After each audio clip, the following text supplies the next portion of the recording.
Ever wish for a safe place to have conversations that need to be had? A place where you could say the things that need to be said?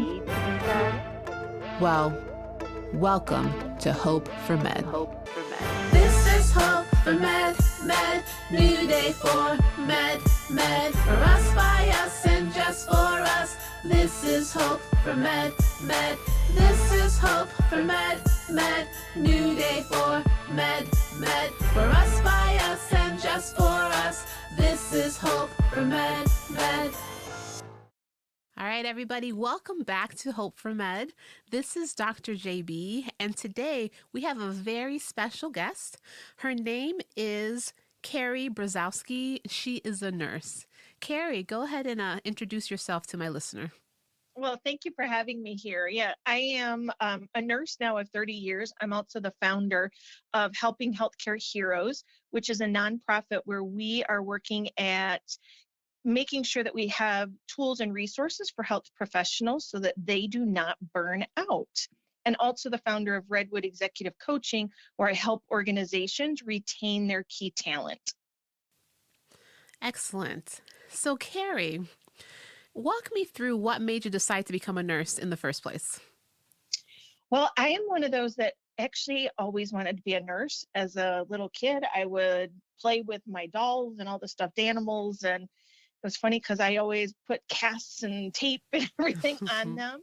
And, but anyway, then even into college, knew that that was just what I wanted to do. I had that moment of, oh, maybe this isn't. And I went to work in a architectural and engineering firm and worked in their accounting department with mergers and acquisitions. And I was bored out of my gourd. I literally would plan like, ooh, at 10 o'clock, I could go to the water fountain. So maybe I could see people in and talk to them, because literally I was at the end of the hall in this little cubicle. And I just knew that I enjoyed the work, but it wasn't interactive enough. And so nursing was truly the calling for me. Anybody else in your family a nurse? No, nobody is a nurse. Well, actually, my aunt, I have a great aunt who was a nurse, now that I think about it. And she was a nurse, and then she did a lot of pediatric volunteering for a pediatric hospital. But I wouldn't say that she really shaped it. She's just somebody that I knew that was in nursing. Okay. So you went to school, and did you go straight through and get your BSN? I did. I'm a proud Florida Gator, 4 years at the University of Florida, and then came out. And my first love is OB. So I was a labor and delivery and high-risk OB nurse for quite a few years, until I was on the night shift. And the day job, I wasn't functioning well, as many of us don't do well on that weird sleep cycle. And so I literally went to ICU, surgical ICU, just to get a day job. So you could tell how much I needed to be asleep at night and awake during the day, because OB nurses don't typically go to surgical ICU. That's right. That's right. And so straight out of nursing school, you went straight to the overnight shift and worked in OB the whole time. Yep. Yeah, the whole time. Okay. And so you love that experience? Oh yeah, I loved birthing babies. And what's really kind of weird now that I look back at it, at the time, they always thought I was a little different, is all of our fetal demises. Those were the patients I always wanted to make sure that I took care of, because so many of my colleagues were uncomfortable with them. And I was like, this is the most awful experience, in my opinion, anybody could ever go through. And I had the ability to make it positive and to create beautiful memories for that family. And so I was always that person. Even if it was not my shift and my day to work, they would call me if there was a fetal demise, because I just thoroughly enjoyed taking care of those families. Oh, wow. That's really wonderful, because it must be really difficult on mom and the whole family. Yeah. I've been a nurse for 30 years. And so you come across patients that are etched in your memory. And those are the ones that I have a couple surgical ICU patients that I remember, but it was the patients and the families that they lost their babies. Those ones, like I can remember their faces, the incidents, the everything that kind of led up to it. So yeah, those they're just a part of what you are today. Mm. And so one day you decided these overnight shifts were, I was done with them, and you're gonna join the world of the daytime crew. The land of the living, I used to say. I mean, I can remember working night shift and getting mad that like the birds would chirp in the morning, because it's just I was just cantankerous when I worked night shift. So I needed to be on the day shift. Okay, and so how was that transition? You know what? It was good. I think the hardest part for anybody when you go, like I had been an OB nurse for 6 years, and I'll say a very good, competent OB nurse. And so then you go into a new area. You're not an incompetent nurse. There's just a body of knowledge you don't know as well. And I think sometimes I know that we probably did it in OB too, when people would come to us, and it's like you act like they've never done anything before and this is their very first experience. And it's like, guys, I know how to be a nurse. I know how to do a lot of these things. This just isn't what I've been doing every day. The cardiac, um, like we got all of the bad post open hearts that couldn't get out of CVICU and go to step down and then go home in 3 days. I guess then within it was probably 4 days. But so, we always saw the bad cardiac cases.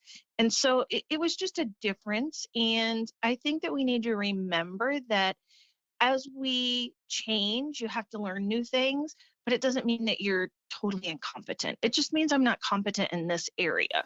Yet. Yes, yet. Mm-hmm, mm-hmm. Now don't make me go do either one. I haven't done direct patient care in probably, almost 20 years. You've not done patient care in 20 years, you said?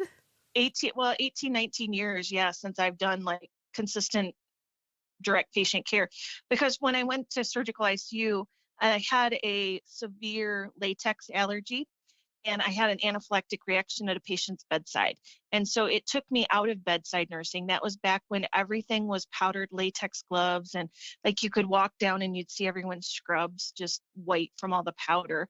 And I couldn't breathe and like I said, went into anaphylaxis at the patient's bedside, and got into case management. And then from there, I got into hospital administration and went into leadership roles as a chief quality officer and a chief nursing officer, and then a chief operating officer, back to chief nursing officer. So I was a CNO, but I think at 30 or 31, I always tell people there is nothing you can't do in this career if you are willing to walk through the door when it opens. Take the chance, take the risk, be okay being uncomfortable and learning something new. Wow. That's amazing. 30 years old, you became a CNO. Yeah.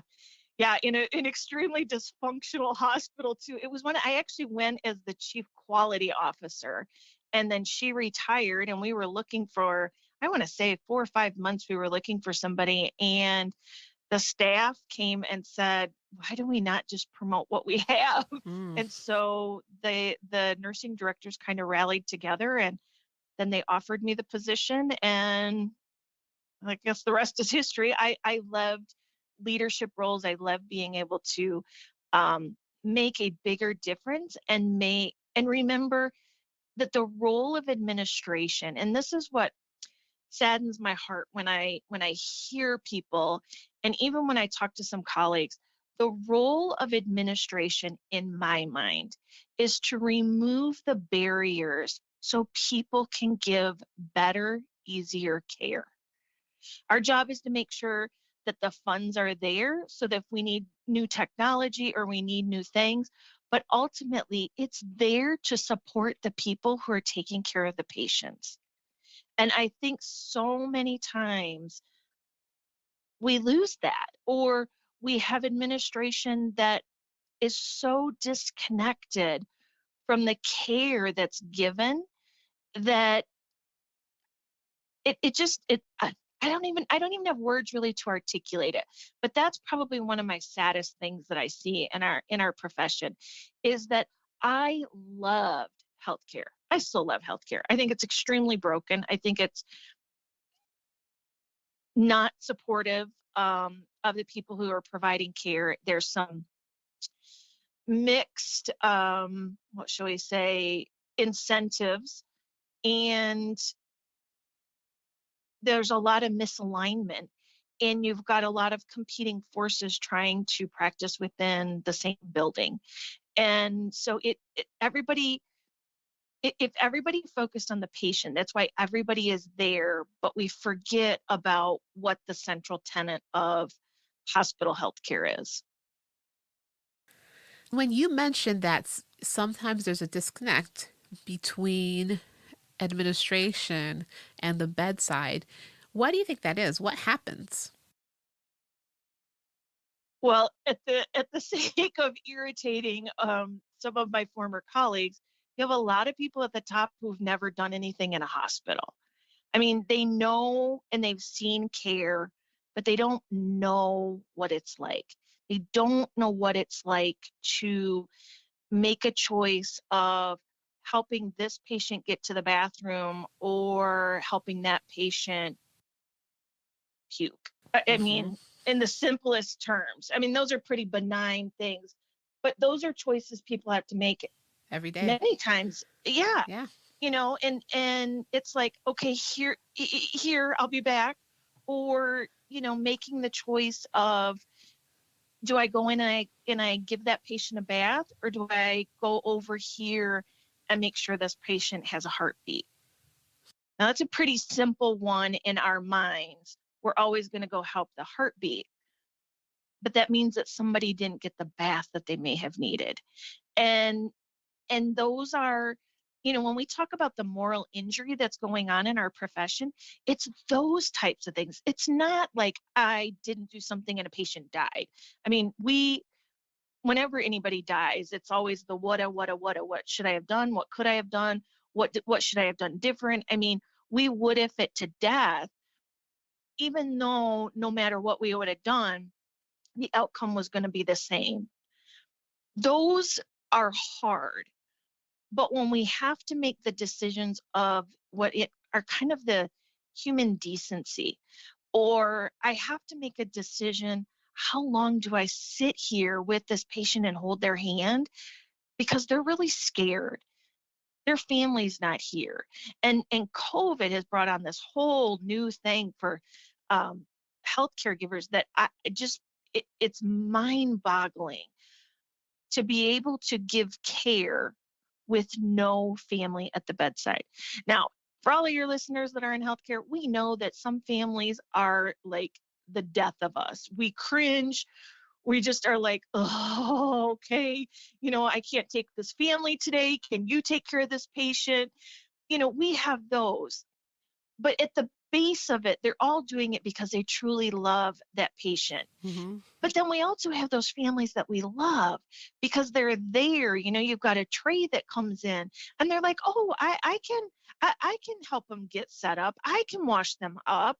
I can do this, and so you've taken all of that away from the bedside, and now you've made nurses and techs and respiratory therapists try to be there to be their families. They're making those decisions between a bath and a heartbeat every day, Hmm. Hmm. more And and more. in some situations, it's just the nurse with Yeah, no nurse assistant, with no tech to help manage yeah, the load of patients that he or she has. yeah.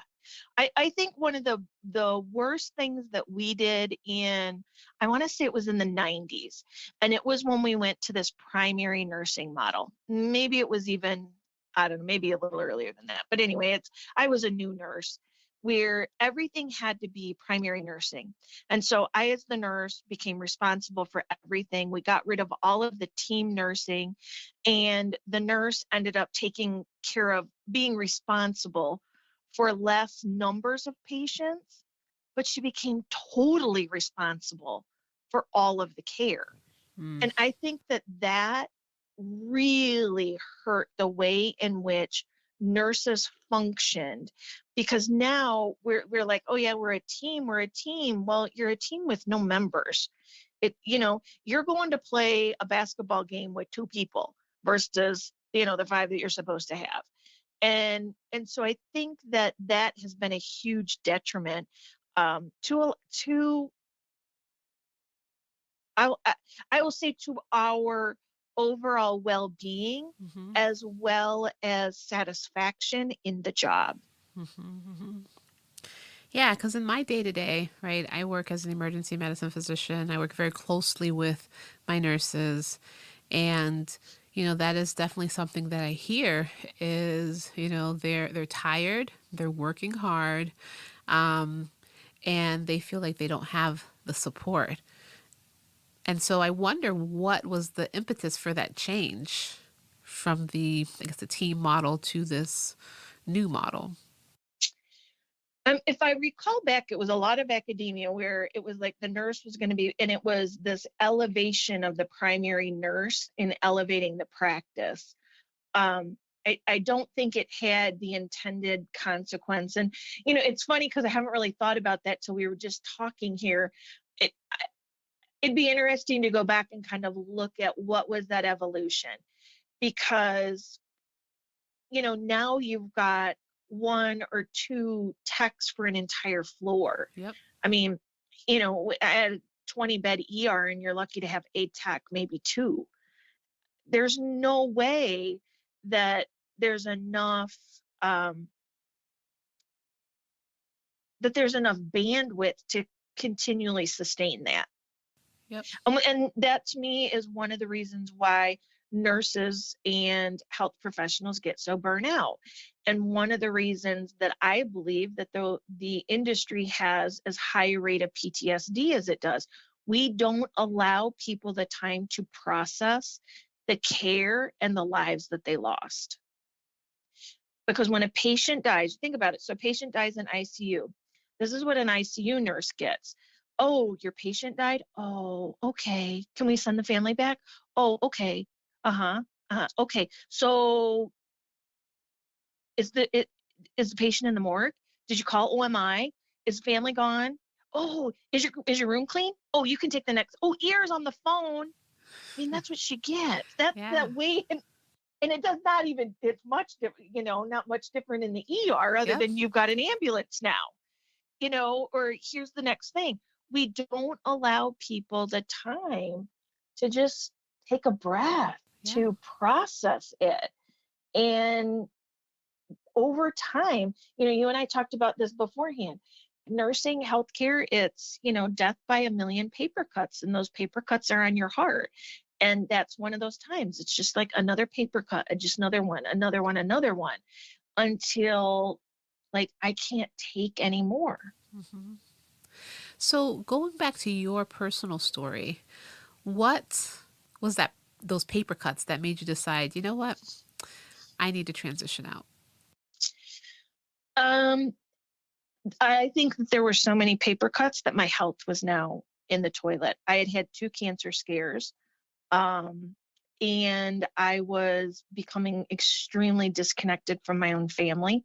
As a matter of fact, my mom had a run of VFib. Thankfully, she works in a hospital, and they were able to see her, and so they got her to the ER and everything, and she was fine. But that, immediately after that happened, I got a phone call, and that I needed to go to Florida because, my mom's in critical care now.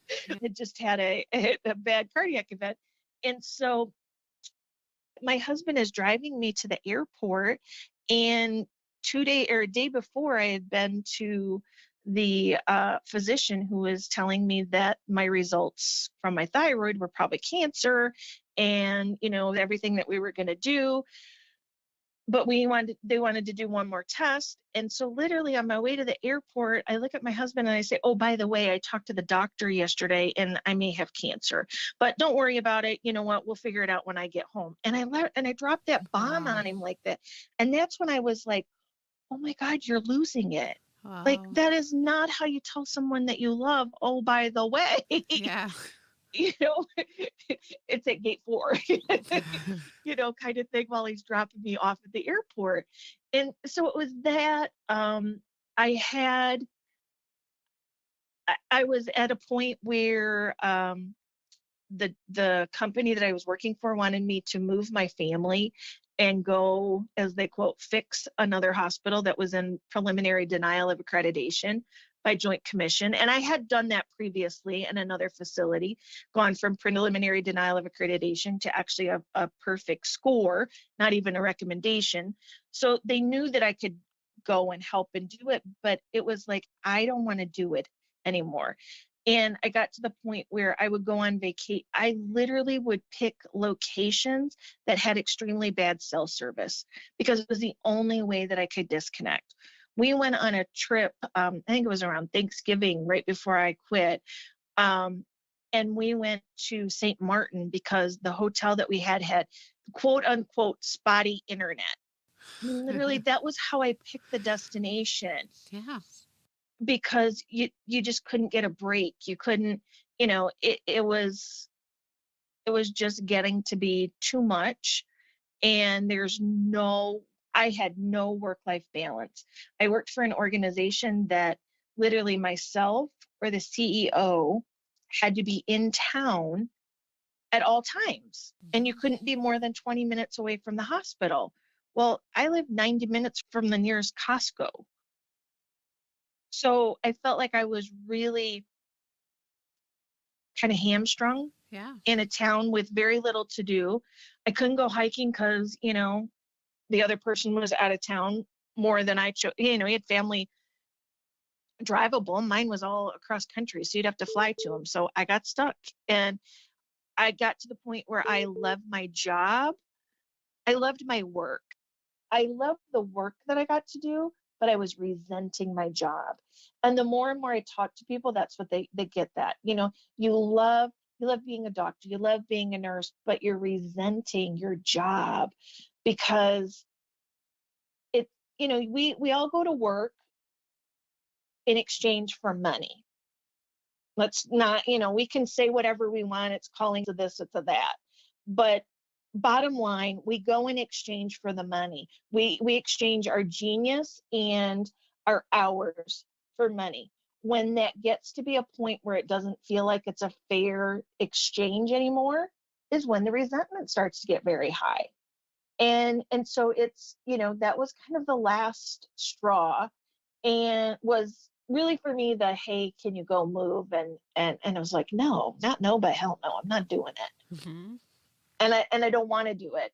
And a few days prior to that, I had been at Mass, and it was a homily that just really got to me, and everybody left afterwards, and I just found myself just crying, just bawling in the pew. And my priest came up to me and he's like, what is going on? And I'm like, I just don't know how much longer I can do it. I mean, this is just, it's wearing, it's taking everything out of me. And he looked at me and he said, you don't have to do that. And it was like, what? What are you talking about? And he's like, well, you do know there are other ways to make a living. There are other things that you could do. And it was like this light bulb, like, oh my gosh, he's right. I don't have to do this. Mm. And it was like the first time that I felt like I had permission. Like it was okay to walk away, even though I didn't know what I was going to do. But it was like, wow, it just didn't even dawn on me that I could do that, which seems silly now when you look back at it. But, you get so entrenched in it, and it's just what you do that it feels like you've done it for so long. What else could you do? Exactly. And the truth be told, that even today, people still feel like they can't walk away for one reason or the other. I think a lot of it has to do with fear. And this is all that I know. So what am I going to do? I've been in school for X amount of years. I was training my whole entire life to do this. This is what I've been doing for umpteen years. What other skill set do I have besides my day-to-day? Yeah. It's like, we look at these people who are married 20, 30 years, and then they're, the last kid goes off to college, and then they get a divorce. And you're just thinking, how do you do that, well, they were like, how I got to a point where I don't have to do it anymore. It becomes the same thing in a job, unless there's something that finally clicks to where it's like, oh my gosh, I don't have to do this anymore. Or like I advocate for, get you the tools and the support and the techniques so that you don't feel like that, so you don't have to leave your job. Mm-hmm. You should not get to the pinnacle of your career and have stress and burnout knock you out. Exactly. Exactly. So, if you reflect back on your decision, was there anything, if you could turn back time, do things differently that you would have that would have changed the outcome, or would the outcome have still been the same regardless? No, there's definitely things I ignored symptoms of early stress and burnout before the stress got to the point of chronic stress. I just ignored it. It's like every year you get this cold, and from Thanksgiving through Easter, it's cold season. Well, you know what? It's not normal for everybody to get sick. It's not normal to be sick for 5 months out of the year. And I've been gone from the hospital 5 years. I've never gotten sick between Christmas, Thanksgiving, and Easter now. 6 years, never once. Actually, I've never even had to go to a doctor since I left. I went from multiple doctor visit after doctor visit of, we don't know, yes, maybe you have, you know, this, that, it's an autoimmune, and, we don't know what it is, to maybe this is cancer. Well, now we need to do a GI scope. Now we need to do this and that. I felt like it was darn pincushion. We couldn't figure it out. I leave, and miraculously, everything, well, I changed the way in which I live my life. And I don't, I'm not into that high powered chronic chaos every day, Mm-hmm. and have created some lifestyle habits that support it. I don't get sick anymore. And if I do, like if I start to feel like I'm getting down, I go to bed, I go to sleep. And to me, one of the biggest things that I see in healthcare, actually I see it everywhere, is everybody kind of looks at sleep as what we do at the end of our day, instead of it being as important as breath and water. You can't, how many days can you go without water? I live in the desert, so it'd be like a little less. But it's like that. We think that we can just go without sleep, and our body needs sleep. To I tell people all the time, sleep is the most underutilized and underappreciated stress reduction tool that we have in our disposal. We all know how to do it. We've been doing it since we were born. There's no bad side effects to it, and it's easy. You just got to make time for it. And you see, so a lot of people will say, the reason why I left this hospital or X clinic is because of my supervisor or the administration. And so, but you've been there. And what are your thoughts about those complaints that it's leadership that drives me away? I think there's a part of it that is accurate. Um, I like to look at burnout, stress, all of that kind of as a three-legged stool. You have you as an individual, and there's study after study after study that, yes, says that, leader or people leave because of leaders. But I've also worked in organizations with absolutely awful leaders that had no turnover. So there's a part of it where you're able to overcome that. And I think a lot of times people are kind of like, leaders come and go. I can, I can endure this long enough to where they'll win. And a lot of times that's probably true. But the other is that you have control over the things that you can control. And the more at peace, and the more you can take care of you, to where you can choose your responses instead of react to responses, I think you become less apt for it to be a leadership issue.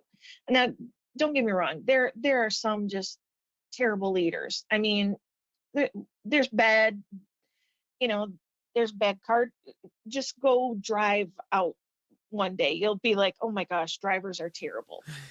These are terrible drivers. Well, we have terrible nurses. We have terrible doctors. We have people that just are not nice, or they don't do their job as well as we would like them to, or they don't have the skill sets that they need. Because we see a lot of people in healthcare, they were great at the previous job.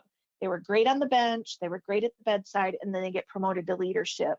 And then they don't get the support or the training, and they don't know how to do the job. And so, you've got a little bit of that. So I think there's a part where you can determine how you're going to respond and react to it. And the more balanced and grounded you are, the less apt the angst of somebody else is going to get you to leave a job. Then you have some, where, yeah, leadership is just bad. I mean, I've worked for 5 for-profit hospitals. They don't hire new administration because the previous administration was great. They just don't do it. If the culture and the administration was great, the people wouldn't leave. So if you look at the turnover in hospital leadership, it goes to a huge part of trying to build better cultures, because if you don't build that culture and get some buy-in and sustainability in your leadership, it's going to flow down, and it is going to affect the end bed users. Bed users, sorry, end users and your direct caregivers. Mm-hmm. And we just finished Nurse Week, just to get you a little bit off topic just for a second, because, it's such a celebratory event, right? At least that's what it's intended to be. And I was reading that they're actually changing it from Nurse Week to, I think, Nurse Month. Did you hear about that? Yeah, the ANA did it this last year because 2020 was supposed to be the year of the nurse, and they wanted to do all this celebration for nurses. Well, they basically weren't able to do anything because of the pandemic. So then they extended the year of the nurse and the nurse midwife to 2021. And then they said, this year, we would like to celebrate nurses the entire month of May. So we make it like Nurses Month. Okay. That doesn't seem to be something that's been very widespread, though. I just happened to come across it, but it's not something that I'm seeing everywhere. We're still celebrating Nurse Week. Yeah, and then you have hospitals in some facilities and health organizations. They don't even celebrate Nurses Week. They're like, no, we celebrate Hospital Week, which I won't even get on my soapbox on that one. Hospital Week, and what does that mean? I like everybody, so we celebrate everybody one week. Yep, we celebrate everybody. So I know you don't want to get on your soapbox about Hospital Week, but I'm curious to know about your soapbox pertaining to nurses and Nurses Week. Well, I think that I feel for organizations this year. I mean, I think I shared this with you before, is that I don't think there's much that anybody could have done to really show appreciation for nurses this week or this year that was ever going to be enough. I mean, they've just come through the worst. I mean, the worst pandemic, let's take everybody out of the hospital that's not absolutely essential, which to me, I still don't even know how somebody working in a hospital is considered non-essential if they're part of that team. And you didn't, you just had this influx of patients where, like, when think about it, you work the ER, you have a boating accident or a bus accident. I mean, I can remember, a bus accident and 35 patients being brought into the ER. That's huge amounts of people all at once. Okay. We have disaster plans for that. We even had as much as people don't think of that, there's disaster plans for pandemics and flu outbreaks. I mean, I was planning these back when I remember these. But it's usually when you do these, it's a bus accident. I know that for the next 12 to 24 hours, it's going to be really rough, and then you get through it. Or, even a flu season, you think about, it's like, ooh, the flu is really hitting us hard. It's a couple months. This has gone on for a year.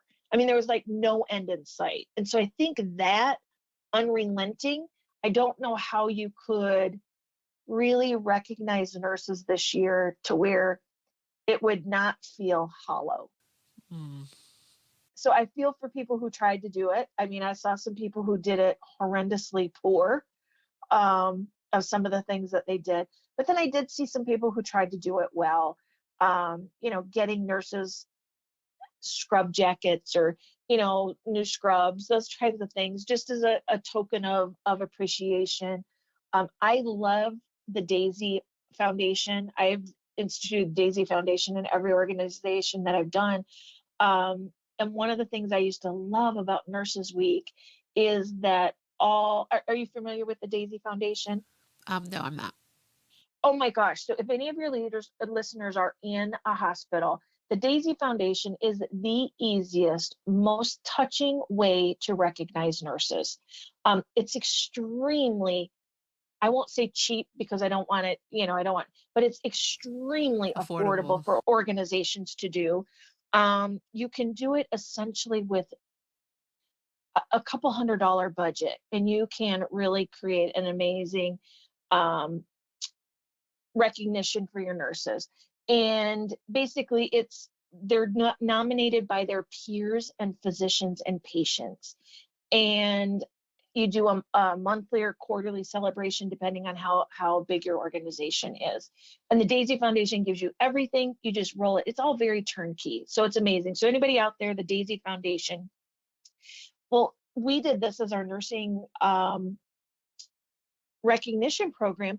And so during Nurses Week, you bring all of your nominees throughout the whole year and you do a celebration because those are the best of your best.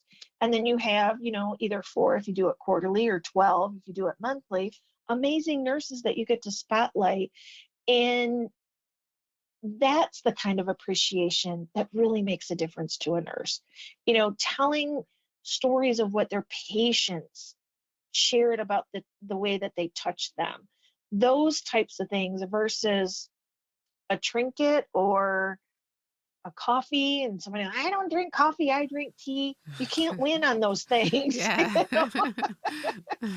And so I think that versus token gifts, it's truly the appreciation.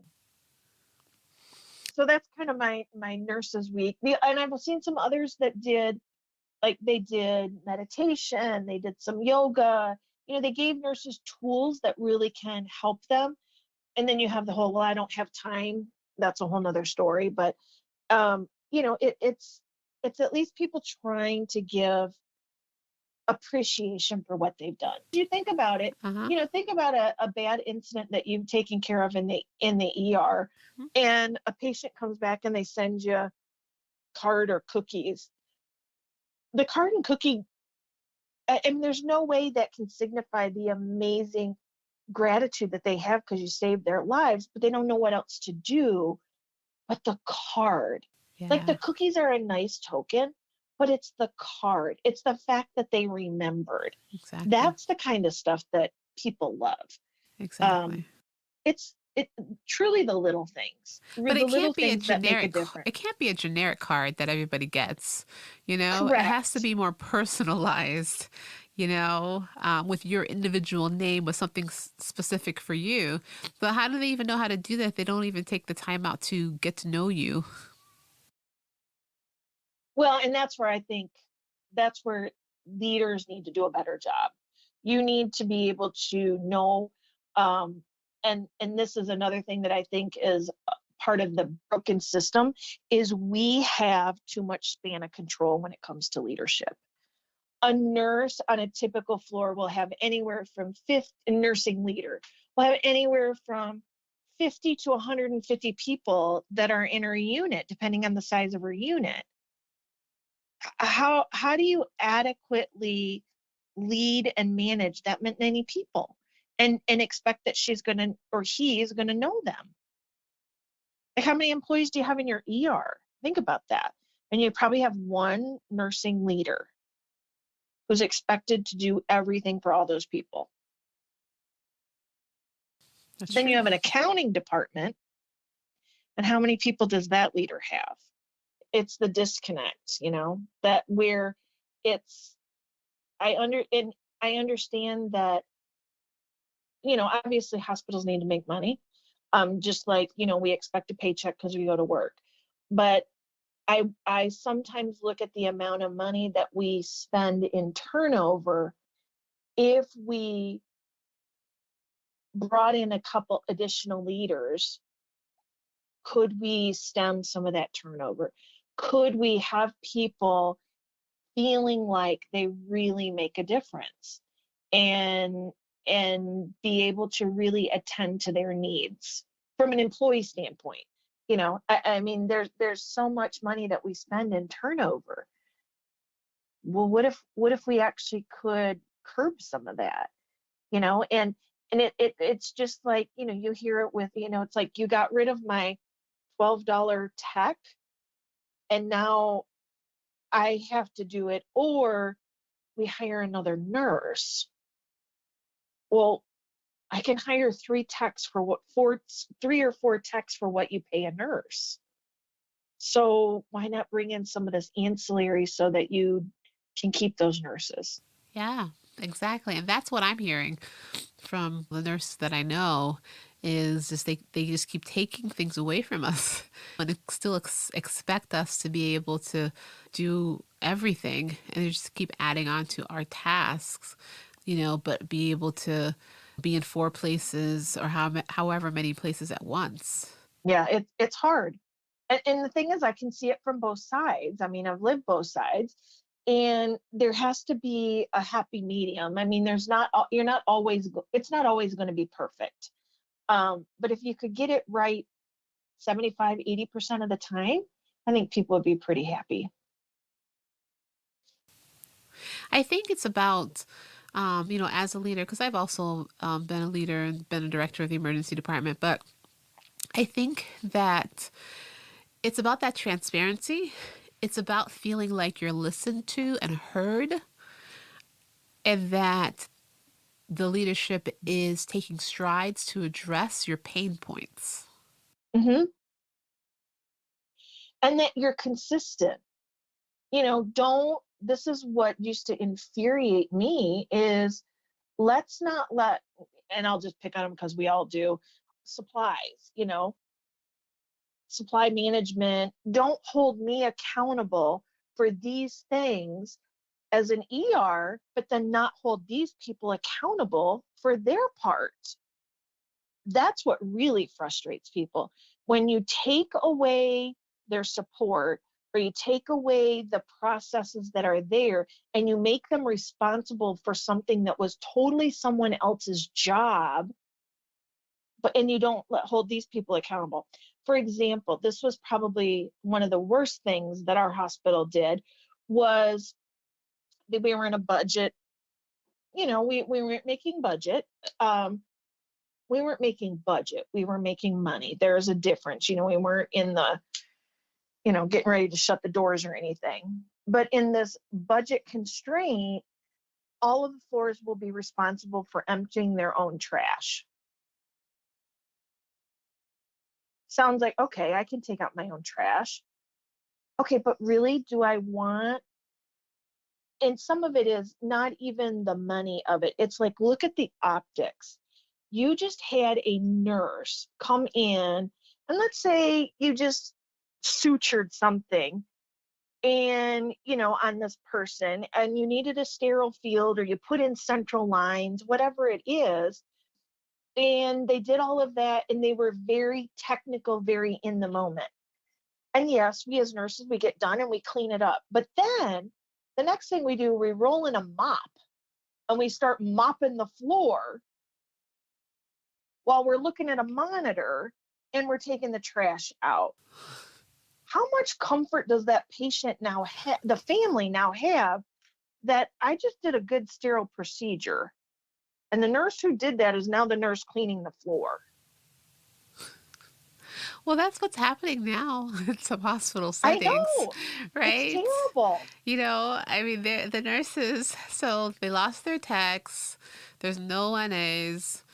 Um, I'm not sure And if they we don't have environmental services or we're short on environmental services or we just have to flip the rooms really quickly. So the nurses are going in literally with mops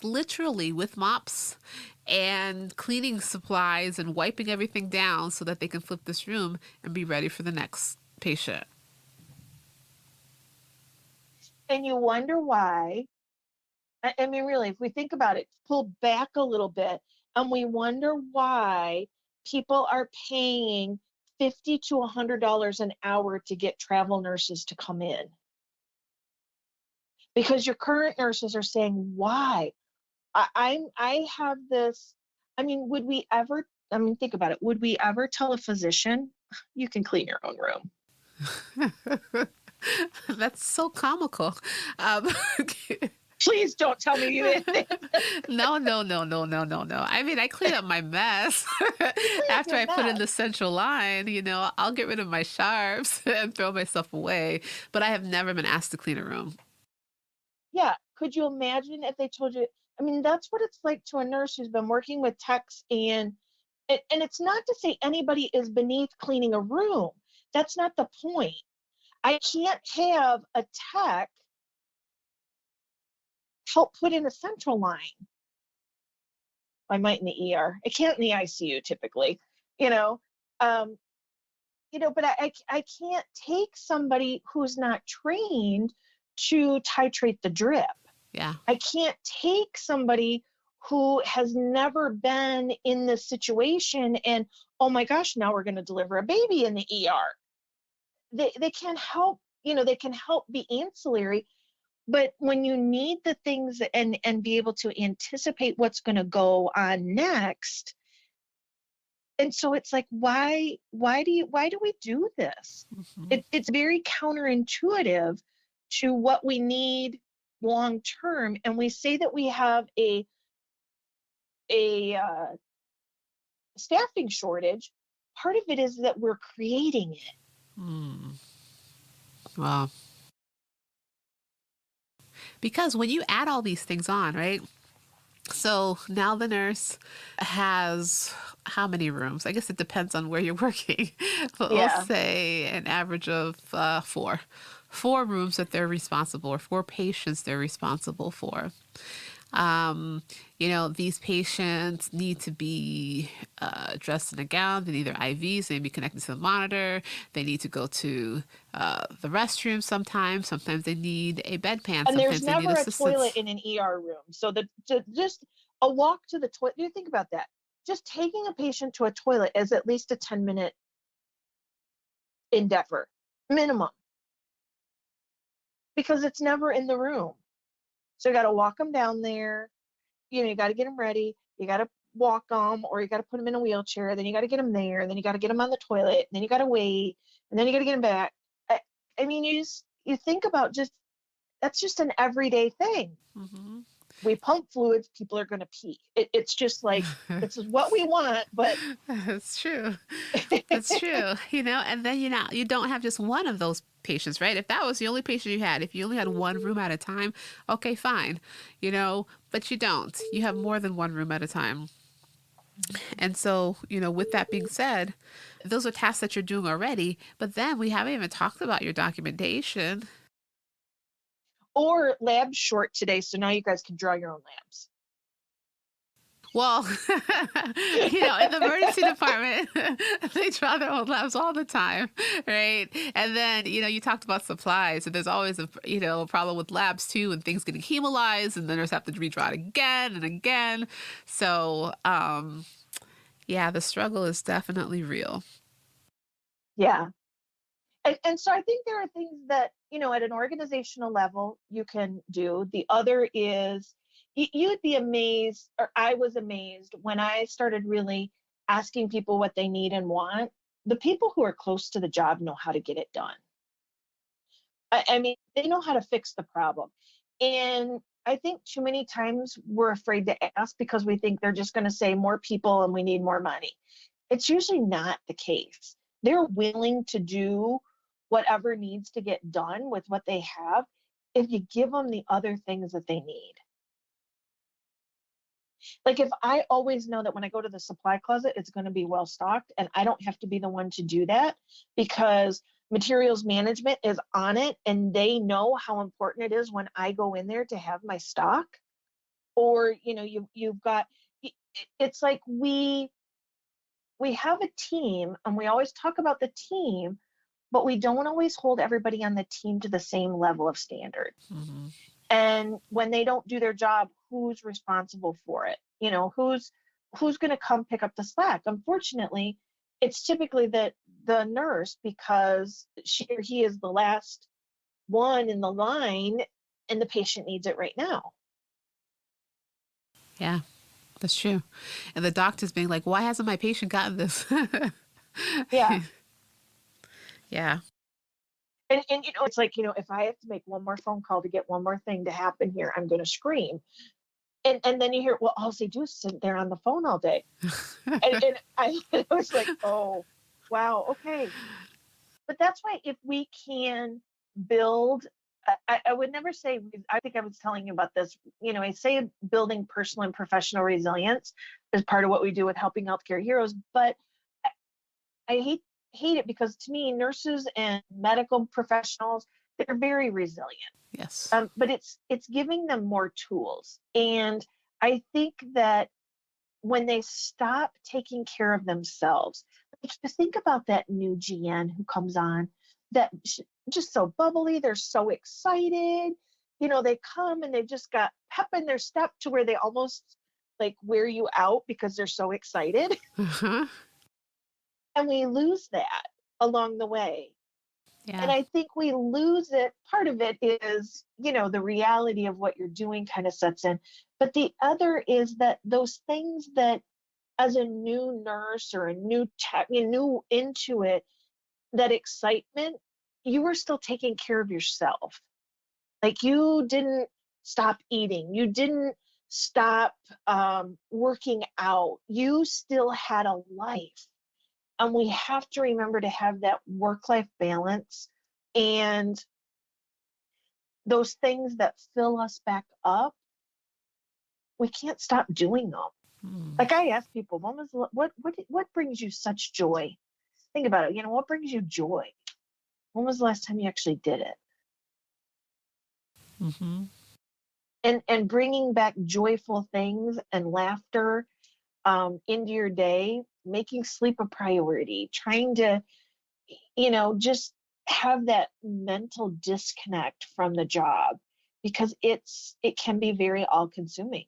Mm-hmm. Mm-hmm. That's true. So going back to your story, is you know, decided that, you know, I got enough paper cuts and I'm going to leave my CNO career that I've been doing for years and I'm going to transition into something else. And so what happened next?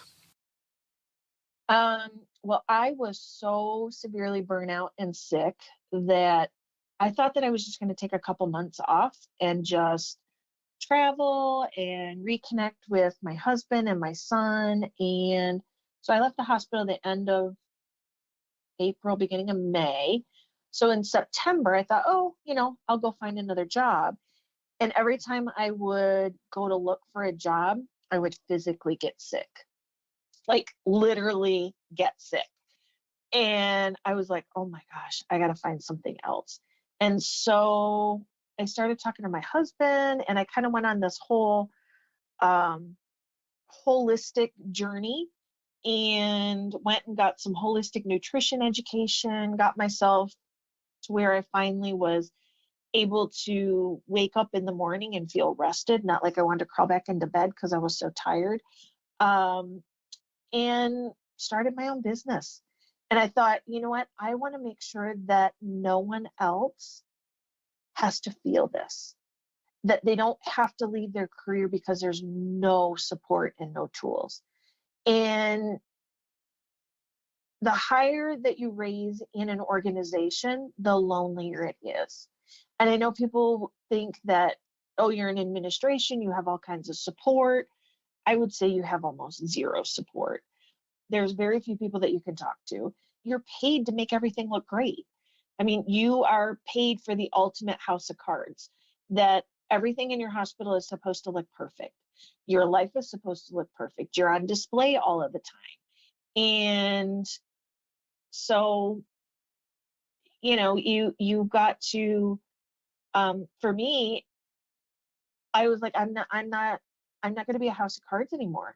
I'm going to be real. But at the same time, these people who are still trying to put up the house of cards need some support. And so that's when I started my own business. And then last year, we started our nonprofit because there were just not enough tools and support for everything that all our colleagues were going through. And it literally broke I can remember I had to renew my nursing license last year in the middle of the pandemic. It was in March. So, it was very early, March or April. Must have been April. And I said to my husband, I said, there's a part of me that doesn't want to renew this because I don't think I could go do what they're doing. And then there was another part that felt guilty, that it's like, I have a nursing license, but I'm not doing anything to make it better. I'm not there. And then it was like, okay, this is how we can make it. I did renew my license, obviously. And, started our nonprofit because it was like, we need to get the word out that it's okay to take care of yourself. Because I had a colleague, she said she was doing, she does some business and branding coaching.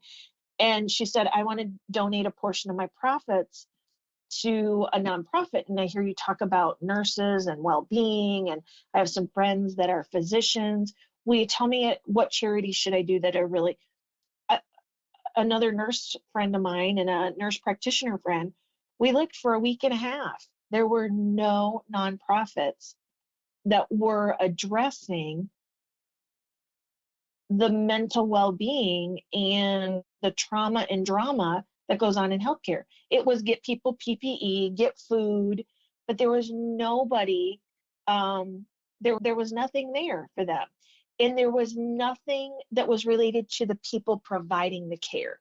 If there was anything about stress and burnout, it was for the patients that all these people were taking care of. There was nothing for them, which I said was classic because that's how they are. Yeah.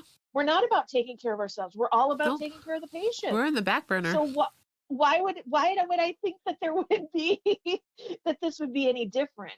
And so that's kind of how it all came to be. So, what does your nonprofit do specifically? What does it offer?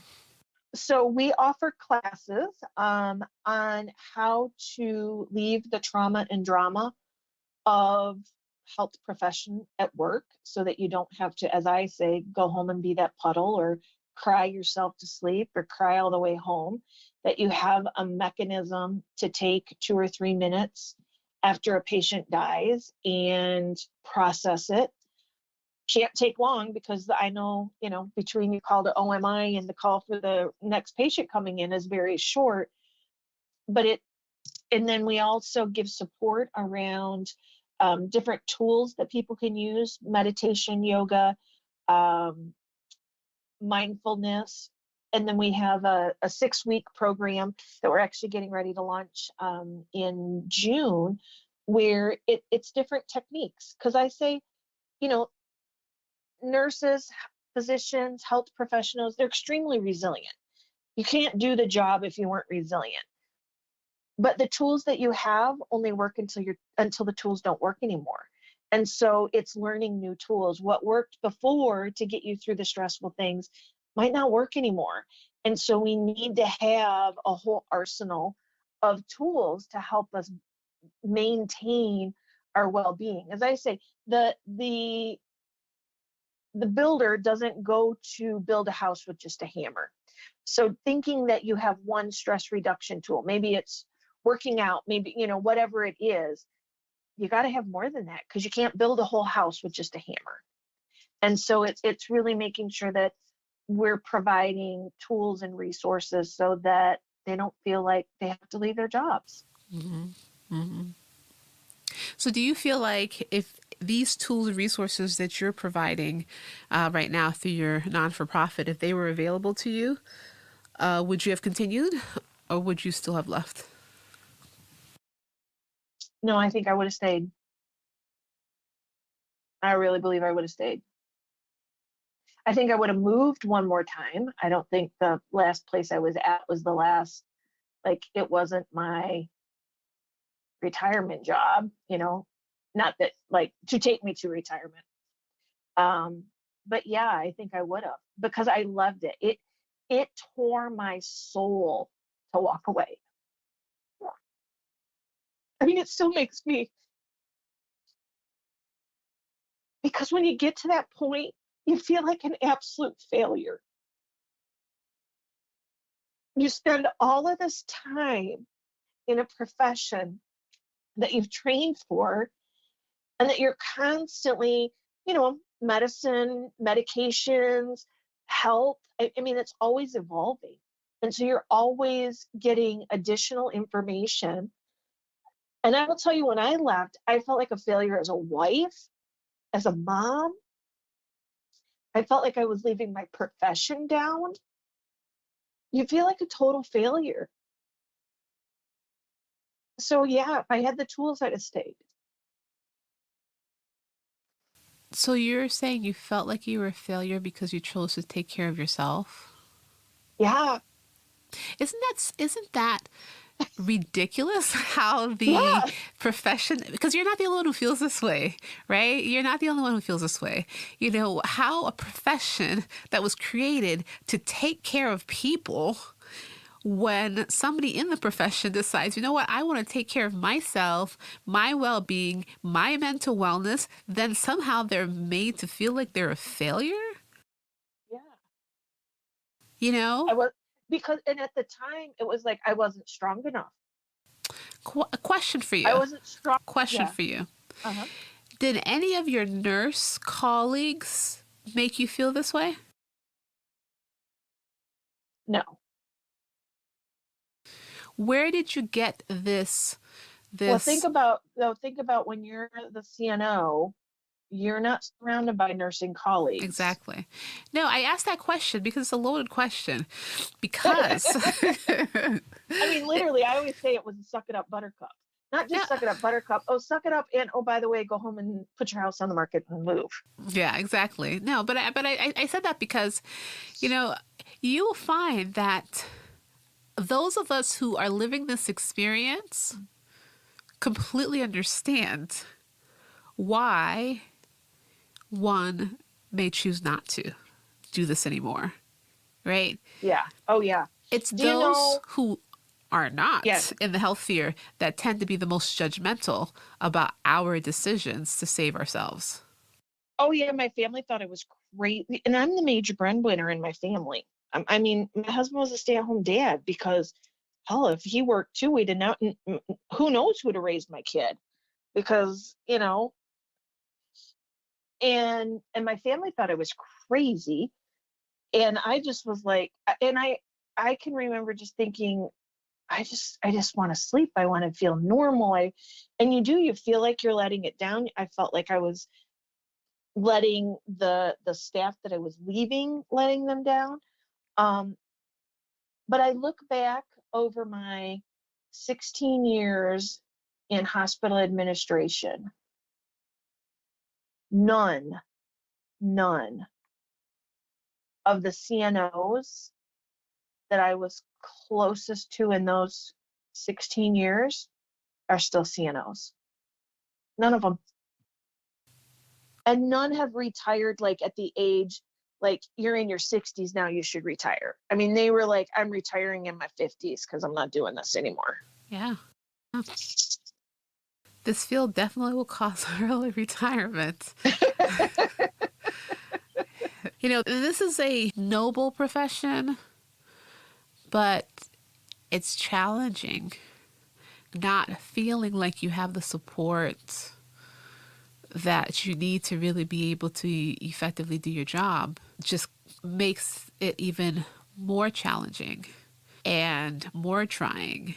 And not having the space to process your experiences also makes it even more trying. And it wears on you.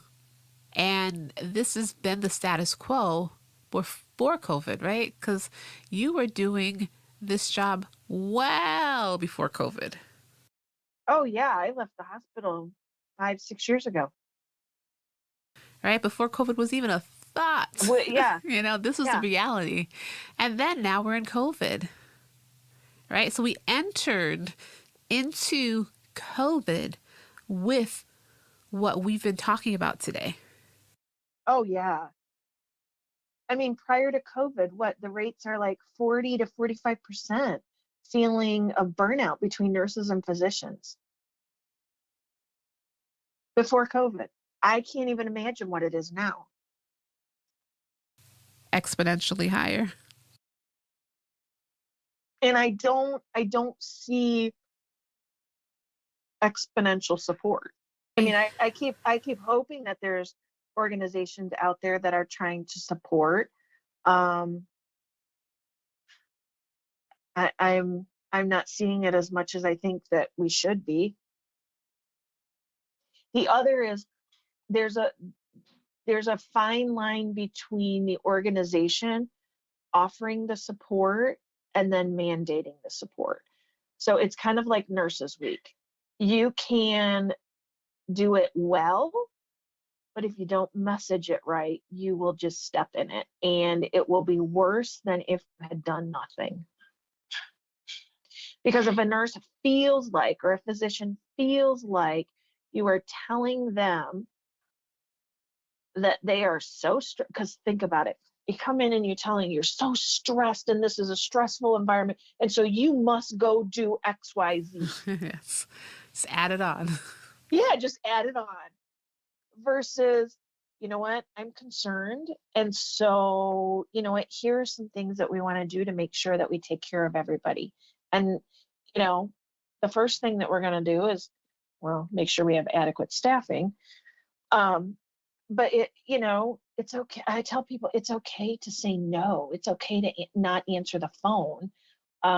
If you really need that break, and I know people say, well, who's going to take care of them? And it's like, I don't know, but it always seems to work. It always seems to take care of itself.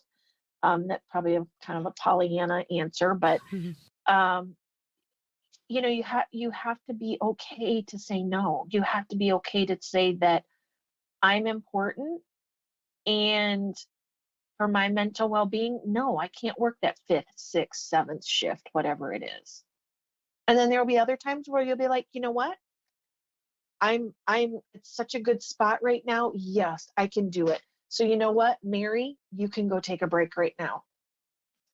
We all come at it at different points. Problem is with the pandemic, I think it's gotten way too many people to the edge all at once. Yeah. I mean, we've lost 3,000 health professional lives in the last year. And I'm trying to remember the statistic. I think it was 20% of nurses, which doesn't sound like a lot until you figure out what's 20% of 4 million that left the profession this last year. We don't have enough healthcare professionals to take care of our current population. Which is all the more reason why you need to have nurses doing nurses stuff, doctors doing doctor stuff, nurse practitioner doing nurse practitioner stuff, and non-licensed people doing non-licensed stuff. Exactly, because we're a team. Yeah, and if you're going to have creep or scope creep, don't have it creep downward, have it creep upward so that everybody's practicing to the highest level that their license allows. Exactly. Well, I took away so many things from this conversation. But the biggest thing that I took away from this conversation is that you absolutely love being a nurse. Yes. And that, in your transitioning out of hospital life, you're still caring for others and you're caring for your colleagues. Yeah. And I think that's what makes us nurses and physicians. It truly is a calling. It's not like, we went down and, oh, this looks like a nice profession. Let's go do this. We truly enmesh ourselves in it. It's funny because people will introduce me when I'm doing different speaking things, and they'll say, "And she used to be a nurse," and I'm like, "No, actually, I'm still a nurse." It. I still use my nursing knowledge. I still use, the way in which I assess things is absolutely a nursing process. The way that my brain thinks is like a nurse, and that compassion that you have to have. I don't say you have to have. I think it's just innate in us. Um, it's there. It doesn't go away just because you're not taking care of patients every day. That's right. That's right. And now you're able to redirect it in a different direction that's more intentional, especially with regards to, taking care of the people that are still, working in the hospital and working at the bedside, to equip them with the tools that may be beneficial to really help them in their day to day, so that they can continue doing the thing that they love for as long as they can, so they can retire at the ripe old retiring age, not in the 50s. Right? Maybe if they want to retire early, I mean, it's your prerogative, but but not because, oh, I can't do this anymore, but because it's time to transition out. Yeah. It's a whole different discussion when it's my choice, because it should be everyone's choice when you decide to transition out. It shouldn't be because of stress and burnout. I mean, you think about that. It's like, wow. But it still ends up being your choice, but you are doing an intentional choice of, I need to do this for me, right? I need to do Yeah, this for correct. my health. So, when you say it's not your choice, like you got fired, you didn't get fired. I No. chose to leave. Chose to leave sooner than I ideally may have chosen if things were different. But I'm still choosing this because I'm choosing for once to prioritize myself. Yeah. And I like to choose with a plan. I chose without a plan. Yeah. And that's what burnout will do to That's you. scary. And that's what That's burnout will what. do to you. Yeah. It makes you throw your hands in the air and say, enough, I'm done. And you just walk out to the wide open. You're like, I have no idea what I'm doing next, but I know that's not it. Well, it's funny because I'll have people say, "Well, what's a good sign that And it's exactly that. It is you can see it, the hands up in the air, and it's like, I'm done. And you can just, I mean, there's so many of us that have gotten, and there are times where that's just in a day, you're just like, okay, I'm done with this. Yeah. But when that becomes your, like, I'm done,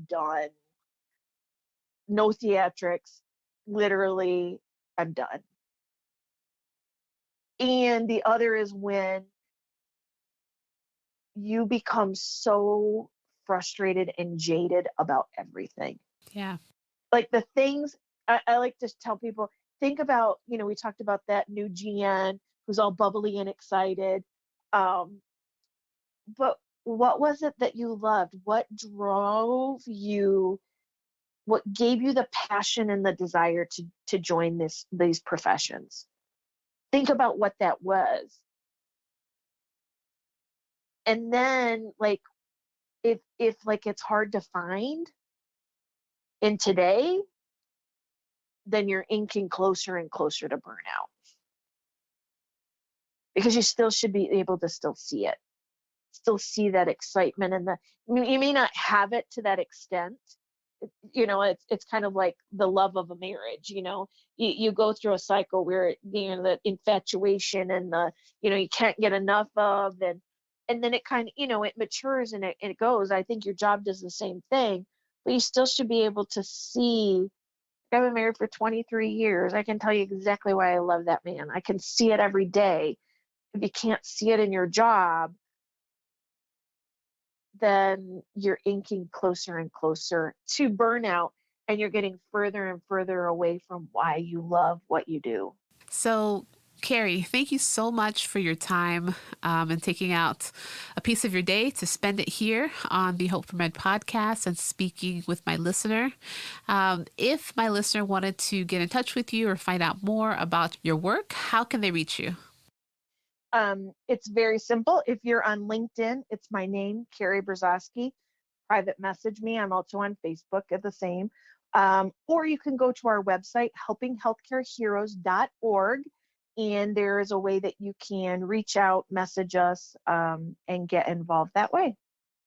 All right, perfect. And we will have a written description of how to get in touch with Karrie at the bottom of this podcast when it gets published. And then finally, in closing, do you have any words of wisdom or advice for our listener?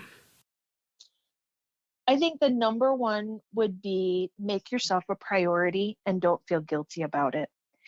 Because at the end of the day, your family needs you whole. Your patients need you whole. And the only way you can do that is if you start taking care of yourself so that you don't burn out, but stop feeling guilty about it. And then the other would be kind of as we talked about earlier in our time together today is you're not alone. I remember I felt alone. I felt like there was nobody else that was feeling this. And as I have reached out and talked to people since I've left, I wasn't alone. What I felt was not unique. And so many other people had the same feelings, whether they left or didn't leave.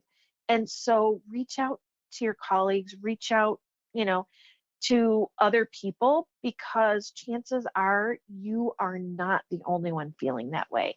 And just to know that you're not alone can give you huge amounts of support. And then get more support. It may not be through your employer. You may have to do it on your own, but know that there are resources there so that you can take care of you. That's very well said, Karrie. And that's what Hope for Med is for, is to be one of those resources that Karrie has mentioned. But hopefully you'll find something that resonates with you and that allows you to decompress and keep going forward. Yeah. Who says a doc can't rap? DOCTORJB. The greatest doctor to ever touch the mic. The greatest podcast ever broadcasted or pre-recorded. Come learn some. Each one teach one. I'm done.